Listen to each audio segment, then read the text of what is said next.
Assalamualaikum warahmatullahi wabarakatuh. Perkenalkan, nama saya Toha Mahsun, asal dari Kota Lamongan, program studi Manajemen Fakultas Ekonomi dan Bisnis Universitas Trunojoyo Madura. Di sini saya akan menjelaskan pembahasan materi tentang Pancasila sebagai sistem filsafat. Saya akan menjelaskan materi pembahasan tersebut melalui PowerPoint. Nah, bisa dilihat PPT saya. Pancasila sebagai sistem filsafat.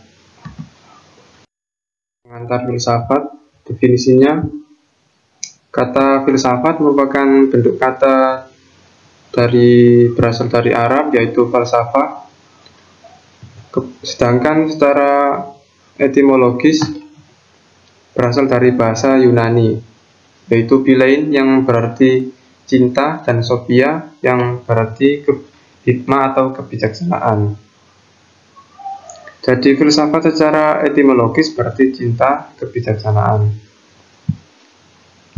Kemudian apakah Anda sering mendengar istilah filsafat diucapkan seseorang, atau mungkin Anda sering kali mengucapkannya, namun apakah Anda mengerti dan paham apa yang dimaksud dengan filsafat itu? Untuk itu, coba Anda pikirkan dan renungkan pernyataan yang memuat istilah filsafat sebagai berikut. Yang pertama, sebagai seorang pedagang, filsafat saya adalah meraih keuntungan sebanyak-banyaknya. Kemudian yang kedua, saya sebagai seorang prajurit TNI, filsafat saya adalah mempertahankan tanah air Indonesia ini dari serangan musuh sampai titik darah terakhir. Kemudian yang ketiga, Pancasila merupakan dasar filsafat negara yang mewarnai seluruh peraturan hukum yang berlaku. Kemudian yang terakhir, sebagai seorang wakil rakyat, maka filsafat saya adalah bekerja untuk membela kepentingan rakyat. Selanjutnya, dari beberapa pernyataan tersebut, mari kita lihat pengertian filsafat berdasarkan watak dan fungsinya, sebagaimana yang dikemukakan beberapa tokoh, yaitu Titus, Smith, dan Nolan. Ada informal, formal, komprehensif, analisis linguistik, dan aktual fundamental. Yang pertama, informal. Filsafat adalah sekumpulan sikap dan kepercayaan terhadap kehidupan dan alam yang biasanya diterima secara tidak kritis. Kemudian formal, filsafat adalah suatu proses kritik atau pemikiran terhadap kepercayaan dan sikap yang sangat dijunjung tinggi. Kemudian komprehensif, filsafat adalah usaha untuk mendapatkan gambaran keseluruhan. Kemudian analisis linguistik, filsafat adalah analisa logis dari bahasa serta penjelasan tentang arti kata dan konsep.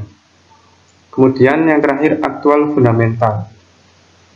Filsafat adalah sekumpulan problematik yang langsung mendapat perhatian manusia dan dicarikan jawabannya oleh ahli-ahli filsafat.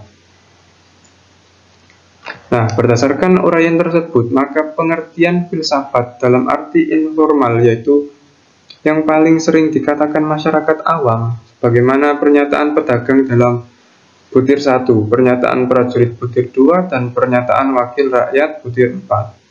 Ketiga butir pernyataan tersebut termasuk dalam kategori pengertian filsafat dalam arti informal, yakni kepercayaan atau keyakinan yang diterima secara tidak kritis.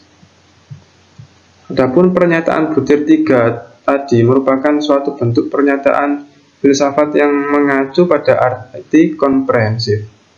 Hal itu disebabkan oleh pernyataan, yaitu Pancasila merupakan dasar filsafat negara yang mewarnai seluruh peraturan hukum yang berlaku, yang mengacu pada arti komprehensif atau menyeluruh, yaitu seluruh peraturan yang berlaku di Indonesia ini harus mendasarkan diri pada Pancasila. Dengan demikian, Pancasila merupakan suatu sistem mendasar dan fundamental karena mendasari seluruh kebijakan penyelenggaraan negara.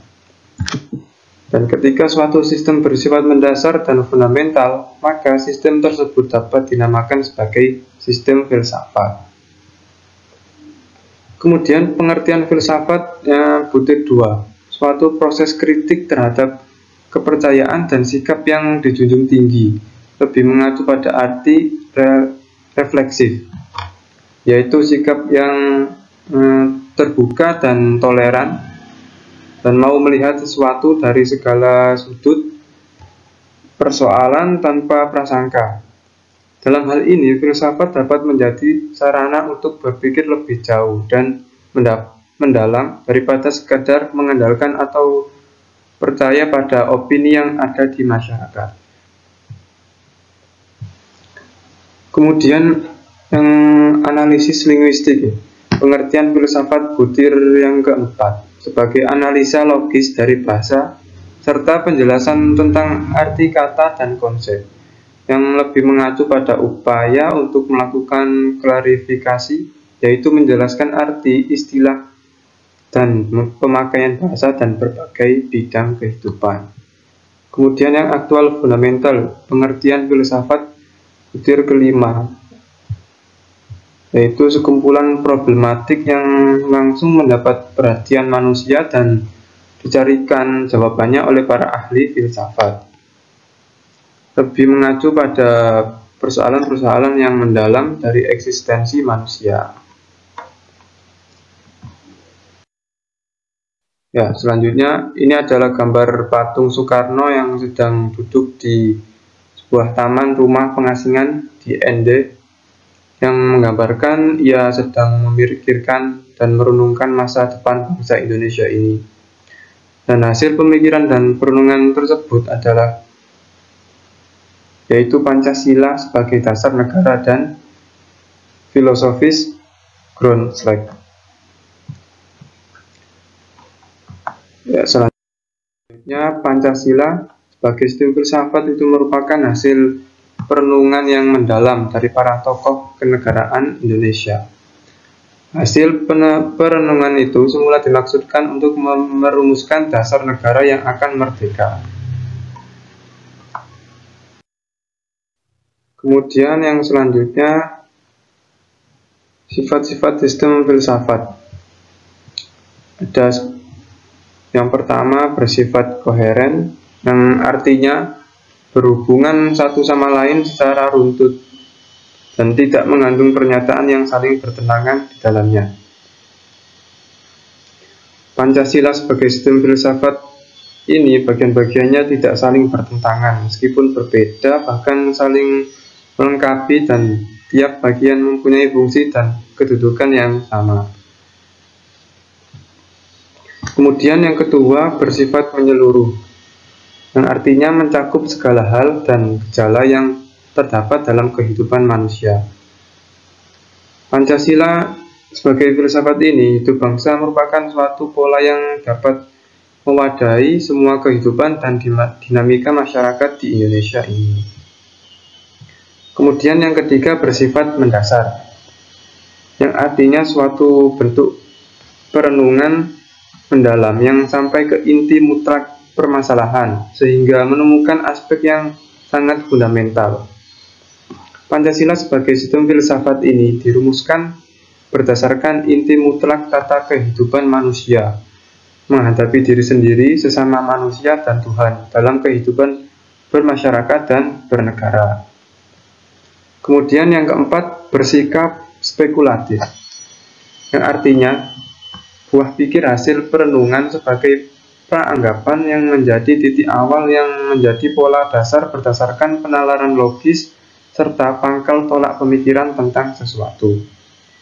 Pancasila sebagai dasar negara ini pada permulaannya merupakan buah pikir dari tokoh-tokoh kenegaraan sebagai suatu pola dasar yang kemudian dibuktikan kebenarannya melalui suatu diskusi dan dialog panjang dalam sidang BPUPKI. Kemudian selanjutnya, alasan diperlukannya kajian Pancasila sebagai sistem filsafat. Alasan yang pertama, filsafat Pancasila sebagai genetivus objektivus, yaitu nilai-nilai Pancasila ini dijadikan sebagai objek yang dicari landasan filosofinya berdasarkan sistem-sistem dan cabang-cabang filsafat yang berkembang di daerah barat. Misalnya, salah satu tokoh Noto Nagoro menganalisis nilai-nilai Pancasila berdasarkan pendekatan substansialistis filsafat Aristoteles, bagaimana yang terdapat dalam karyanya yang berjudul Pancasila Ilmiah Populer. Saya ulangi, misalnya salah satu tokoh yang bernama Noto Nagoro menganalisis nilai-nilai Pancasila berdasarkan pendekatan substansialistis filsafat Aristoteles, bagaimana yang terdapat dalam karyanya yang berjudul Pancasila Ilmiah Populer. Kemudian salah satu tokoh lagi yang bernama Tricerkara menyoroti nilai-nilai Pancasila dari pendekatan eksistensialisme religius, sebagaimana yang diungkapkannya dalam tulisan yang berjudul Pancasila dan Religi. Kemudian yang kedua, filsafat Pancasila sebagai genetivus subjektivus yang meliputi ontologis, epistemologis, dan aksiologis. Genetivus subjektivus yaitu nilai-nilai Pancasila ini dipergunakan untuk mengkritisi berbagai aliran filsafat yang berkembang, baik untuk menemukan hal-hal yang sesuai dengan nilai-nilai Pancasila maupun untuk melihat nilai-nilai yang tidak sesuai dengan nilai-nilai Pancasila. Selain itu, nilai-nilai Pancasila tidak hanya dipakai dasar bagi pembuatan peraturan perundang-undangan, tetapi juga nilai-nilai Pancasila harus mampu menjadi orientasi pelaksanaan sistem politik dan dasar bagi pembangunan nasional.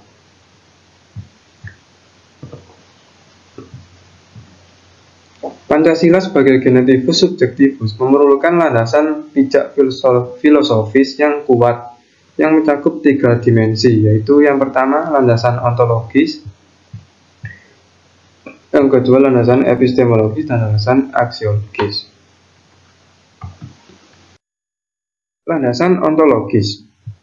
Landasan ontologis Pancasila adalah sebuah pemikiran filosofis atas hakikat dan raison d'être sila-sila Pancasila sebagai dasar filosofis negara Indonesia. Dan ontologi membahas tentang hakikat yang paling dalam dari sesuatu yang ada, yaitu unsur yang paling umum dan bersifat abstrak, disebut juga dengan istilah substansi. Kemudian landasan epistemologis. Landasan epistemologis Pancasila berasal dari istilah epistemologi terkait dengan sarana dan sumber pengetahuan. Jadi epistemologi sendiri artinya adalah cabang filsafat pengetahuan yang membahas tentang sifat dasar pengetahuan, kemungkinan, lingkup, dan dasar umum pengetahuan. Dan yang landasan epistemologis Pancasila sendiri artinya adalah nilai-nilai Pancasila yang digali dari pengalaman atau empiris bangsa Indonesia, kemudian disintetiskan menjadi sebuah pandangan yang komprehensif tentang kehidupan bermasyarakat, berbangsa, dan bernegara.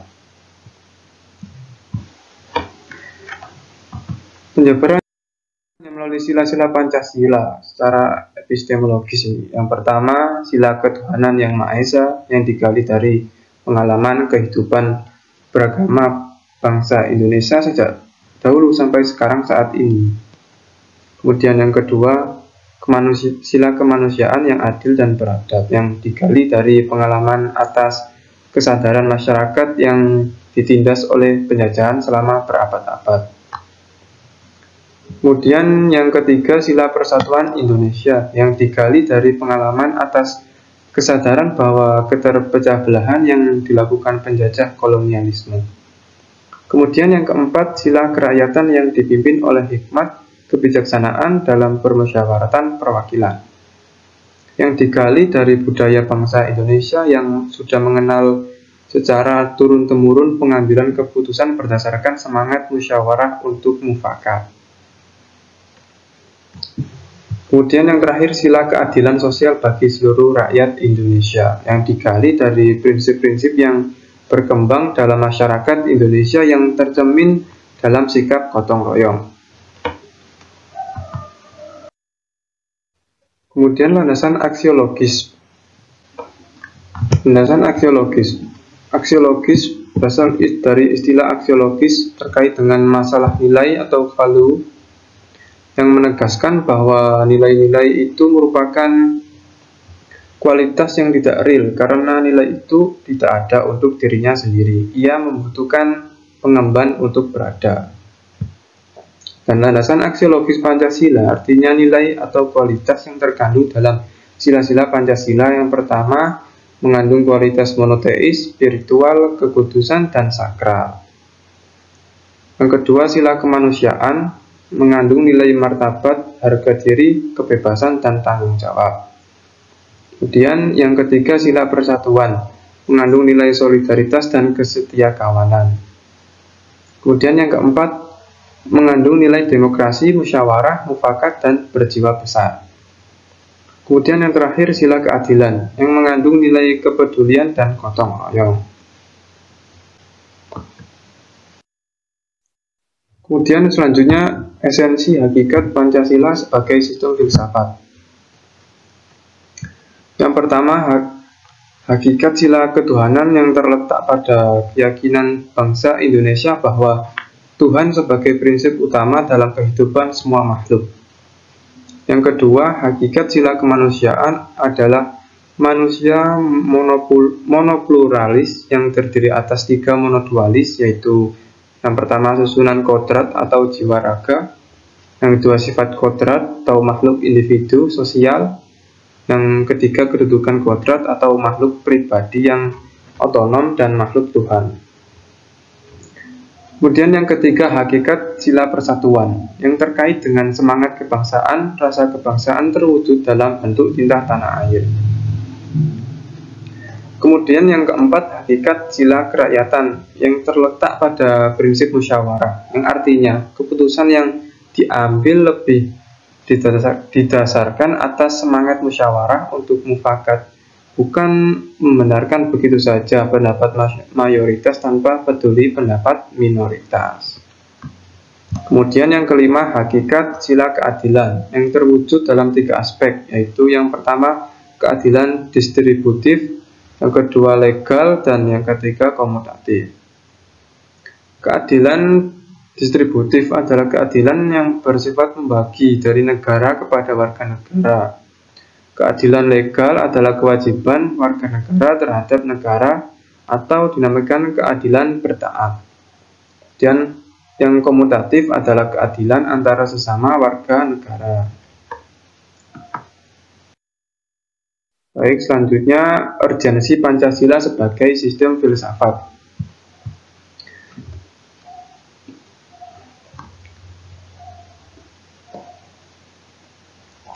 Urgensi Pancasila meletakkan Pancasila sebagai sistem filsafat dapat memulihkan harga diri bangsa Indonesia sebagai bangsa yang merdeka dalam politik, yuridis, dan juga merdeka dalam mengemukakan ide-ide pemikirannya untuk kemajuan bangsa baik secara material maupun spiritual.